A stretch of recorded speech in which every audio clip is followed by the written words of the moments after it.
medical marijuana is just the right thing to do. It's a big decision for Arkansas voters. It is extremely safe. It does help many, many, many illnesses. 2 measures, 1 goal: legalize medical marijuana in the natural state. But is it medicine or menace? It is not good medical practice. It's a Trojan horse to recreational use of marijuana. Tonight, both sides of the debate get their say. We'll explore in depth both issues on the ballot and look at how legal medical marijuana in a nearby state impacts everyday life. We are a $45 million industry. There was a lot of unintended consequences. It saved my daughter's life, and it could save millions of other people's lives. Live from the KARK studios in downtown Little Rock, this is a special presentation from your local election headquarters. Medicine or Menace, a medical marijuana forum. Good evening, I'm Petrimoulx. Over the next half hour, we will examine the 2 measures on the November ballot that would legalize medical marijuana in Arkansas. We'll show you how they're similar and how they're different. Plus, we'll get into the vast opposition to both measures, from the governor to state office holders to law enforcement. A lot of high-ranking people don't want medical cannabis legalized. And later, we head west. I'll show you the effects of medical marijuana and what it's had on a nearby state a decade after becoming legal. And we want to hear from you during the forum. Tweet us along using the hashtag #ARMarijuana. We'll be monitoring your thoughts and questions throughout the show. We begin with the Arkansas ballot. You'll see them as issues 6 and 7. Before you vote, we want you to know how they're alike and how they're different. We begin with issue 7, the Arkansas Medical Cannabis Act. Ashley Ketz introduces us to its sponsor.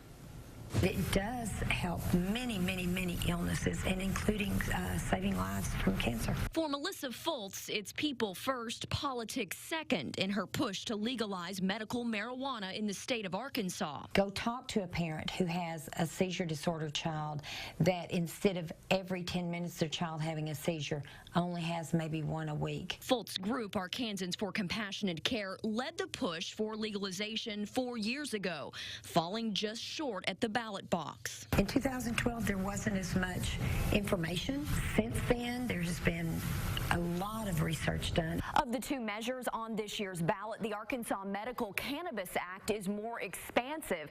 It would allow cannabis prescription for more than 3 dozen conditions and contains a grow-your-own provision, allowing some patients to grow cannabis in their own homes instead of having to go to a dispensary. There are going to be people that are long distances from some of the dispensaries. We just don't feel it's fair that we omit some of the patients that truly need it. But with the concern from many opponents that legal medical cannabis could be abused, grow your own isn't a sure thing at the ballot box. Fultz says that concern is overblown. Are there people that may abuse it? Are there people that may abuse opiates? Are there people that may abuse chocolate? Are there people that may abuse their authority? Yes, but are you going to throw out all the chocolate, all the authority, all the medications, everything just because someone might abuse it? The measure is an initiated act, not a constitutional amendment, and would be subject to revisions from the General Assembly. There are some changes that could be good changes. I don't think they'll really bother with it unless there is some things that they could do to improve it. Cannabis legalization would take a very different path under issue 6, the Arkansas Medical Marijuana Amendment. Bob Clausen shows us why its sponsor says he's taking a more practical approach to the hurdles he faces. David Couch has also been here before. Melissa and I did this in 2012, and we came very close to getting it done. Couch and Fultz worked together 4 years ago, working to get medical marijuana legalized. When that measure fell short, neither gave up, but the 2 went separate directions, and now they have very different ideas about what should happen next. If you look at the polls in the state of Arkansas, if you ask that generic question, 80% of people support it. Couch says he's certain voters will approve medical marijuana, but has doubts about some of the ideas in the Arkansas Medical Cannabis Act, primarily the grow-your-own provision. The polling still indicates that if you include a provision that allows people to grow your own medical marijuana, no matter how limited that grow may be, you just don't get over 50% of the people in the state of Arkansas to support it. And he says there are practical reasons to oppose that as well. You don't make your own OxyContin, you don't make your own penicillin. You buy it at a pharmacy. So it's the same thing with respect to, medical marijuana. And unlike Folt's idea, Couch backs a constitutional amendment that puts the issue out of the hands of the legislature. Once it's legalized, the General Assembly cannot unlegalize it, and they can't go in and monkey with the number of dispensaries it allowed. Under Couch's amendment, Arkansans suffer from a variety of ailments to qualify for a medical cannabis prescription, but it's less than half the number of medical conditions covered by the Medical Cannabis Act. Still, both Couch and Foltz agree legalization in some form is vital for people who need another option. It's the compassionate and it's the right thing to do for people who are suffering. Some of the many differences between Issue 6 and Issue 7. Issue 6 does not allow Arkansans to grow their own medical cannabis. Issue 7 does for patients who live more than 20 miles away from a dispensary. Issue 6 covers 17 qualifying medical conditions. Issue 7 covers 56. Issue 6 sends half the revenue collected from medical marijuana to various state agencies. Issue 7 sends it back to the program. Worth noting, if voters pass both measures, the one with more votes will supersede the other and become law. Now, neither will become law without a fight. Medical marijuana has met fierce resistance from various levels of state and local government and from law enforcement. Initiatives that will be on the ballot do not lead to good medicine. It is not good medical practice, and it is not best for the patient. A doctor can't prove if you have pain or not. And so it's quite easy for a person to say, my back hurts, I have a headache, I need marijuana. It's a Trojan horse to recreational use of marijuana. Think of all of the problems that we have in our city and put it through your intelligent mind and ask yourself, will marijuana fix that? Now, we wanted to gain some firsthand knowledge about the impact medical marijuana has on a state. So we went to New Mexico, where it's been legal for nearly 10 years. The state has roughly the same number of qualifying conditions as the proposed constitutional amendment, but there's also a home grow provision like the initiated act. During our trip, we met Amelia Nunez. She's 10 months old and the youngest medical marijuana patient in New Mexico. She suffers from epilepsy, and life-threatening seizures started just days after she was born. Traditional medicine didn't help, so her mother turned to cannabis. We just completed 7 months yesterday of being seizure-free. I still get emotional over it because if it wasn't for trying cannabis, I would have pretty much a lifeless baby. We provide medical oncology, radiation oncology in the same Dr. Annette Fontaine is an oncologist at the New Mexico Cancer Center. She says it's a big help to some of her patients. The medical marijuana helps with the appetite so they can maintain their nutrition during treatment. They're having significant fatigue, having significant nausea. These are the patients that benefit the most. But legal cannabis has impacted more than the lives of patients. Torrance 1 dispatch, I'll be clear my last. Heath White is a county sheriff and president of the New Mexico Sheriff's Association. He says drug cartels have infiltrated the business. They'll have someone who has applied legally to grow marijuana for that purpose, and then after they get established, they come in and pretty much strong-arm them. And he says easy access to medical cannabis cards makes it simple for New Mexicans to get pot for recreational use. Back alley doctors who will come into New Mexico, write hundreds and hundreds of prescriptions for a person to use medical marijuana when they don't have any symptoms at all. Business interests also feeling the impact. There was a lot of unintended consequences. The New Mexico Association of Commerce and Industry says employers could be held liable for accidents involving employees who are using medical cannabis. Legalization and subsequent court rulings also force employers to pay for the drug for employees on workers' comp. It's negatively going to impact the employers in certain ways it has here in New Mexico. That is going to disadvantage you in job creation and business investment and hurt the economy moving forward. During our trip, we also spent time speaking with regular people. How are you guys doing? From a news station in Arkansas. They're about to have a vote back home to decide about whether or not they should make medical marijuana legal. So they sent us here to figure out what the impact has been so we can tell folks back home. Do you think that it's had any, over this past time, had any ill effects on society, on the state that you've noticed? Not that I've noticed. It's not really a big a big part of my life. It hasn't affected me. But it hasn't really affected your life? No. Not at all. No, I haven't seen nothing. No negative effect. No, nothing at all. You haven't noticed any vices that have taken over New Mexico since it passed? No. It's a small sample size, but consider this. After 10 years of medical marijuana, a recent poll showed 61% of New Mexicans now support full legalization for anyone over 21 years old. And efforts are already underway to make that happen. Now, when we come back, we will debate the merits of medical marijuana in Arkansas. The sponsors of both measures are here, along with Arkansas Surgeon General Greg Bledsoe and State Senator Jeremy Hutchinson. Stay with us.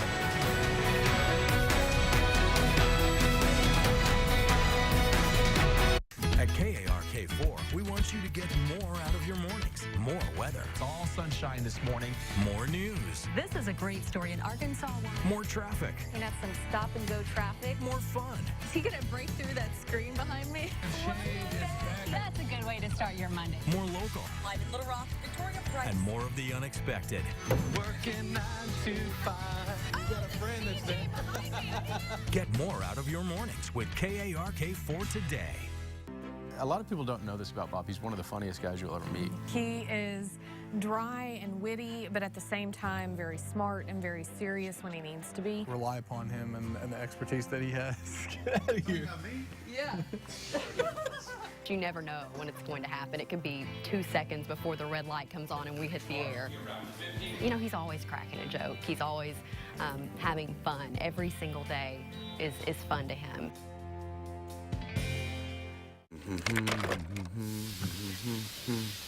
Move the ball right down the Fear. Never fear. Go home. Never fear. Go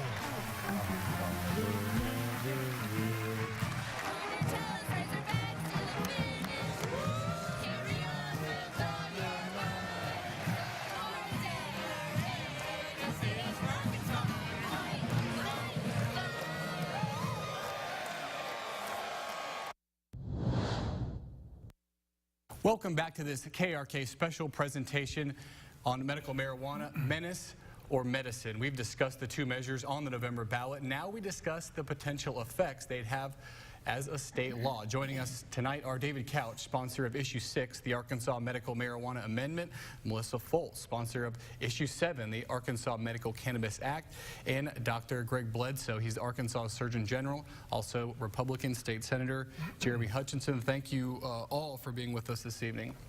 Thanks for having me. I want to start with Dr. Bledsoe. You heard from some of the people in that story, the mother of the child with epilepsy. We talked to cancer patients going through chemotherapy, people dealing with debilitating pain. They all attest to how powerful this drug has been and helped them recover, but yet you say it's not medicine. Yeah. Well, first of all, I would just say, my heart goes out to people who are struggling with difficult medical problems. That's a heavy load, but the legislation that's on the ballot could have been written very narrowly for people like that, but it wasn't. It was written very broadly. So over 50 diagnoses qualify you for medical marijuana in the state of Arkansas if these pass, including ADHD, migraine headaches, fibromyalgia, and insomnia. So that's not what a lot of people are thinking about when they talk about extreme diagnoses. And as a matter of fact, a lot of people talk about the pediatric epilepsy and the CBD component that can help with that. And I do believe that there's some truth to that CBD is showing some promise. I was just contacted today by State Representative Dan Douglas, who's going to run a bill to make CBD concentrate available in the state of Arkansas and give more access to people if that passes in the spring session. So, there are wheels turning to make it better for patients in the state of Arkansas, but we certainly don't need to legalize a plant in order to get folks the care that they need. Mr. Couch, respond? Wheels may be turning, but people are dying and people are suffering, and there's been many, many years that we could have done research. There's all sorts of anecdotal evidence that indicates that this is medicine. Marijuana is not harmful. Nobody's ever died of marijuana overdose. So, go ahead and research. Go ahead and try to find more. But, Issue 6 only has 12 qualifying conditions. I think it's just time to go ahead and do it now. We can research. The harm is not near as bad as the benefits. Ms. Foltz, the FDA recently said marijuana, there is no currently accepted medical use in treatment in the United States. There's no uniform way for dispensaries to control for different compounds and varying strands of cannabis. How can doctors be expected to prescribe something when they don't know exactly what's in it? Well, the good thing about when you go into a care center is they are knowledgeable about the different strains. And with issue 7, we actually require testing labs for those care centers. Every one of their products that are in there have to be tested. It has to be labeled as to how much THC, how much CBD, that it is safe, that it doesn't have pesticides in it, that it doesn't have dust mites. So it is safe. And if I can do one more thing, what he was talking about, the migraines and all those, we put those extra things in there because studies have been done on migraines, and migraine is the 3rd most prevalent illness in the world and the 6th most debilitating. And they are proving that it can help tremendously on migraines. And so that is one reason we added those. The reason we added the extra things is because the studies that are being done on them and the anecdotal proof that they do help those different things. Senator? Well, I'm not a physician like Dr. Bledsoe, and I'm going to trust our medical community. I think there are, and I'll let Dr. Bledsoe get into the real harms that can occur, especially with youth using marijuana. My biggest concern is just the structure of the amendments. This is not going to be revenue neutral. Taxpayers are going to end up paying for the management of this program. We've got studies that will be released later this week that our Bureau of Legislative Research has done that's going to show that it will not even come close to paying for the cost. So taxpayers need to be aware that either their taxes are going to go up or there's going to be programs that are cut. There's also a lot of legal issues that are going to cause employers and employees, prospective employees, problems, as well as the state of Arkansas, who will be violating federal law and in administrating this program, particularly in purchasing or subsidizing the purchase of additional marijuana. We'll get to all that, but I want to follow up on something you said about marijuana use by adolescents. Last year, Columbia University Medical Center did a study, and they found that marijuana use by teenagers does not increase after a state legalizes medical marijuana. The state epidemiologist in New Mexico told us that they had high teen drug use before medical marijuana. They have high teen drug use now. He's noticed no change. Why do you guys continue to make that claim? Well, because there are other surveys done, and they're kind of all over the map. And the fact of the matter is that adolescents are using at a higher rate when you take a bird's eye view and you look at the last 10 to 15 years. In the state of Colorado, 74% of the kids who are in substance abuse treatment programs were getting medical marijuana that wasn't theirs, so it was being distributed to them. And the tie in the medical literature between chronic use of people under the age of 25, so that's once a week under the age of 25, and permanent cognitive loss is very, very strong. It's not safe, it's not harmless, and there are real public health concerns with legalizing this and distributing it, especially to kids under the age of 25. What about that concern? Well, there's several. The first off of the use, it is showing that there is less use. And sadly, and I have a teenage granddaughter, I don't want them using it, but sadly they're using it now whether it's legal or not. What we want to do is make it legal, and for the children that are using it, we'll be using a very high CBD, a very low THC, either for ADD, ADHD, or their seizures. It's not the psychoactive effect strains that the children are going to be using. If they're going to use it and they're going to abuse it, they're going to be doing it anyway. We can't stop that. What we're trying to do is change the laws so that seizure disorder patients or children that are on Adderall, which is a horrible drug, can have an alternative, and a high CBD, low THC is not going to be harmful to I them. want to put a picture up on the screen here. It's a flyer that we picked up. We saw kind of a lot of these going around town, and it is from a medical cannabis expo. It's an ad for that expo. On there it says, "Get your medical cannabis card quick and easy. Doctors on site." On the back of that, it talks about a munchie eating contest. Question to Mr. Couch. I mean, is this the kind of medical marijuana program that you envision for the state? Oh, not at all. And I think the amendment that we drafted, issue 6, prohibits that kind of activity. You know, you can't have marijuana candies, marijuana edibles, unless the Department of Health approves it, which is subject to review by the Arkansas General Assembly. You know, they get to decide how it's done. But what this really is about is not the teen use. It doesn't change. If people don't think teens in Arkansas now are using marijuana, they got their head buried in the sand. What this is about is taking a son and a daughter or a mom mom that's going out and buying marijuana because their loved one is suffering from some illness and making them a son and a mama and a daughter and not a criminal, because right now that's what they are. They're criminals. So if you go out and buy marijuana for your mother because she's suffering from cancer, she's a criminal. That's what we want to change. Well, would you allow you to respond to that? But also, how is this any different from other medications? People can doctor shop for opiates now. They can doctor shop for ADHD medicine. You know, we see that happen. Antidepressants, this happens. I mean, this is what doctors do, is have this kind of discrepancy.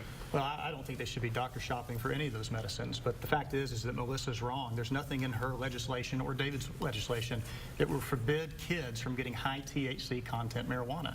I mean, the fact is that the average joint, the average medicinal product in the state of Colorado right now has 23% THC, and some strains have 36%, and that's what the kids are going to be using. Now, granted, kids are using marijuana right now, but why open the floodgates and why encourage it by saying it's harmless and that it's a natural product that isn't causing any problems? It's just not true. I want to talk a little about the impact of the economy here, and I want to have the two lawyers on both sides talk about this.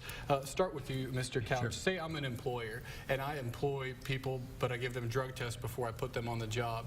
How am I, as an employer, supposed to put an employee on the roof doing roofing jobs or operating heavy machinery, knowing that they have tested positive for medical marijuana, but that they're legally prescribed that? Doesn't that open me up to litigation, and wouldn't that be harmful to the business community? No, not any more than any other prescription medication, any other opiates. I mean, if my legislation, issue 6, provides that no employer is required to allow anybody to work inebriated under medical marijuana or any other drug, you can't. But isn't the problem it stays in your system for so long that it's not like other drugs? Well, it doesn't stay in your system. It's detectable. You could, if you did cocaine a month ago, you could pull a hair follicle test and probably say that you did cocaine, but you're not impaired. So you, just like any other employer, you can't come to work impaired. And one other point I want to make is this is not an economic drain in the state of Arkansas. The taxes generated by this will more than cover the cost of the program for issue 6.